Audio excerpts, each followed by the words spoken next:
news and talk of San Antonio. 550 KTSA. Depend on it. Trey Ware. Trey Ware is back. Welcome back, welcome back, welcome back. KTSA. There are places I remember. When I read the news on Sunday afternoon on Facebook about Jimmy Parks, I immediately thought of Liz, Tina, Jimbo, and Chris. And the reason I thought about Chris is because I consider Chris to be a family member to Jimmy Parks. They were that close. They are brothers. And Chris is Chris Duel. You know him very, very well. Very popular radio and television personality in San Antonio and stand-up comedian known all across the country, and a great friend and a wonderful friend to Jimmy Parks. And he's joining me now. Chris, hi. Good morning, Trey. How are you? I'm okay, Chris. I'm concerned about you, man. How are you doing?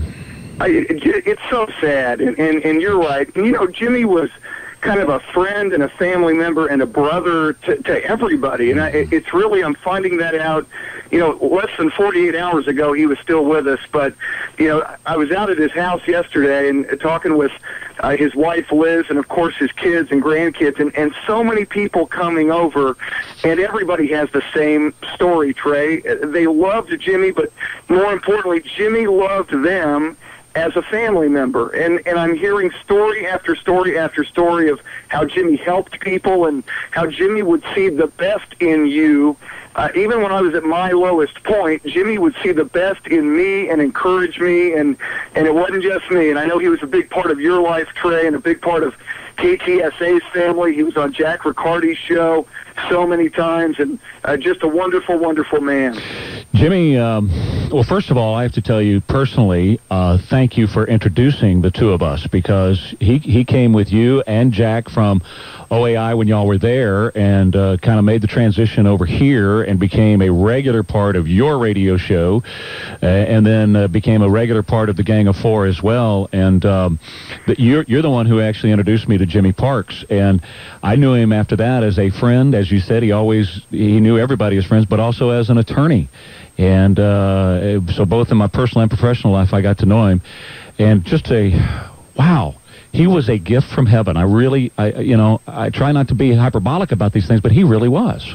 And Trey, and I'm so glad that you're expressing that to your listeners, because people would see Jimmy in the media and they go, criminal defense attorney. Right. Okay, he's representing Alvin Robertson or Right. whoever. Right. Who Jimmy was, Jimmy would do things like, there's an underprivileged church in a low-income area on the south side. Jimmy supported it monetarily. Jimmy went there on Sundays and taught Bible study and Sunday school. Jimmy would take inner-city kids on a soccer tour to Southern California, and he would pay for everything. He'd put them in the best hotels. He'd take them to Disneyland. The guy would just give, and his first question always was, how can I help?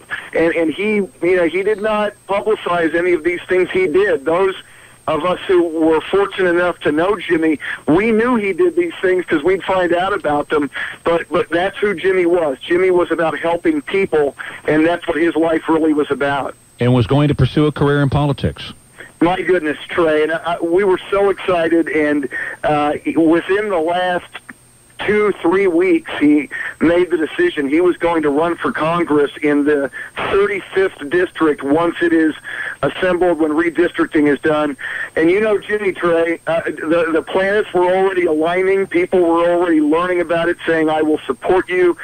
Typically, whatever Jimmy pursued, Jimmy succeeded at. And I believe in my heart of hearts, one way or another, Jimmy Parks Jr. was going to be the congressman next November coming out of the 35th Congressional District. We're visiting with Chris Duel, and Chris, as we wrap up, the viewing is Friday and the service is Saturday. Can you give us more details? Yes, gosh, let me see if I can remember off the top of my head. Viewing Friday night from 6 to 8 p.m. at Porter Loring on the north side. That's 1604 by Gold Canyon. And then right across the street the next day at Community Bible Church, 11 a.m. will be the service, the funeral service. And among others, Trey, I can reveal that Buckner Fanning will be a part of that service. And we all love Buckner in this community like we love Jimmy Parks Jr. Absolutely.